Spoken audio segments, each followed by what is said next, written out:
This is a dark subject that I chose to talk about today, but there's a good reason behind it.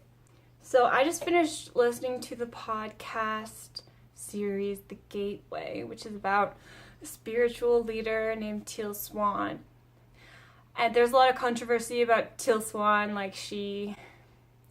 people think maybe she's pro-suicide or something like that. The thing that really stood out to me is in The Gateway, they were talking to someone who researches suicide, and they said that smallpox research gets more funding each year than suicide research. Suicide is the 10th leading cause of death in the US, and smallpox hasn't killed anyone in the world for 50 years.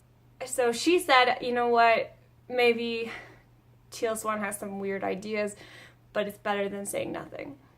And so that really inspired me I want to talk about things. I want to say some things about suicide because I have attempted suicide and I have lived with suicidal thoughts. I think I was suicidal for an entire year, and I've had suicidal thoughts for many years, and I don't anymore. When I heard this podcast, and this woman said, well, nobody's talking about suicide, so it might as well be this spiritual leader who says things like suicide is a reset button and other things like that. Your body wants to die. So I thought, okay, well, I'll talk about it. I volunteer. I'll do it. When a celebrity commits suicide, everyone's like, okay, here's the national crisis line. Talk to your friends. Something like that. Talk to your doctor. I don't know. And then everybody stops talking about it until another celebrity dies. So say that some celebrity commits suicide, and everyone's sending you the number for the crisis line, right? And you say, I don't like the crisis line. The crisis line is run by volunteers, and they have a script. Now, the script is scientifically created to distract the mind from suicide, because often suicidal ideations, they'll get worse and then they'll get better and then they'll get worse and they'll get better. There's a reason why they have that script, and for some people it works really well. For a couple reasons, it may not work well for you. So if you're someone who has maybe borderline or bipolar and you've called the crisis line multiple times, and maybe you can now predict what they're going to ask you, it starts to feel really disingenuous. It starts to feel like, well, if I could ask myself these questions, why the hell am I phoning the crisis line? I definitely phoned, the first time I attempted suicide, I phoned the crisis line and I said, I took these many pills, and they're like, it's not going to kill you. Okay, bye. It wasn't helpful at all. So I did not want to call back. And again, these people are volunteers, and not all of them are going to be the best. So that's something to watch out for. Another thing to watch out for is, that repetition of questions, being able to predict what they're going to say. This spiritual teacher on The Gateway, she thinks that it's helpful to have a crisis line where you call in and then you're asked to go back into your childhood and into your past.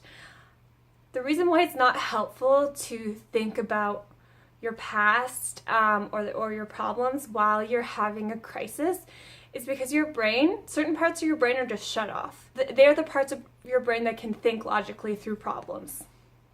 So the most important thing is actually getting out of the state of panic.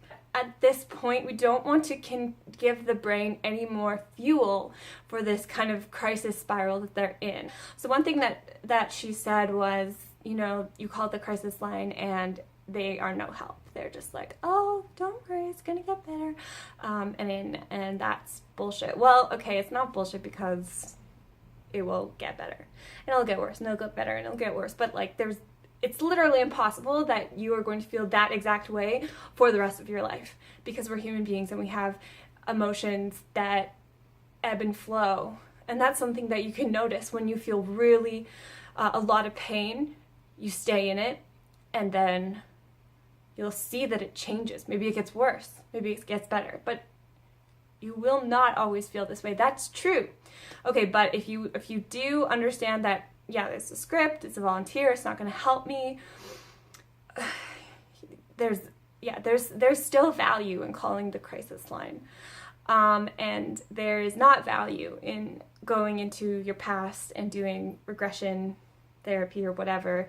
It's no value into like trying to solve your problems at that moment. Your brain cannot solve problems. Your brain is shut down, and that is why you are just having one thought over and over. I must die. The only way I can get rid of this pain is by just ending everything. Follow along with the script. Go with it for a while, because they're gonna ask you to think about certain things that make you feel good, or certain things that will get you through this crisis. They're called distress tolerance skills, and they are so valuable.